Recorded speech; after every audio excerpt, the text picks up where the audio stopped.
শিল্পাঞ্চলের সেরা 5টি খবর নিয়ে আমি স্মৃতি আপনাদের সামনে।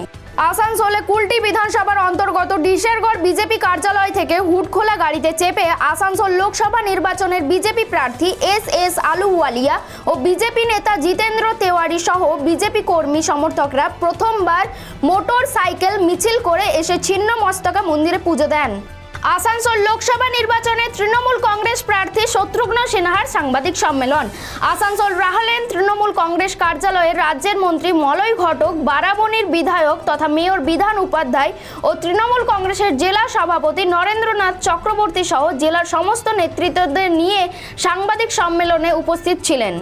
শুক্রবার দুর্গাপুরের শঙ্করপুর মোড়ে বেআইনি বালি বোঝাই গাড়ি সমেত দুজনকে আটক করল নিউ টাউনশিপ থানার পুলিশ।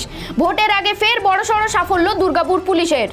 13ই মে আসানসোল লোকসভা কেন্দ্রের জন্য ভোট হবে। এর আগে রানীগঞ্জে এবং নবীনগড় এলাকার বাসিন্দারা পুরো জোর কদমে প্রচার চালাচ্ছে বড় চেয়ারম্যান মোজাম্মেল শাহজাদার নেতৃত্বে।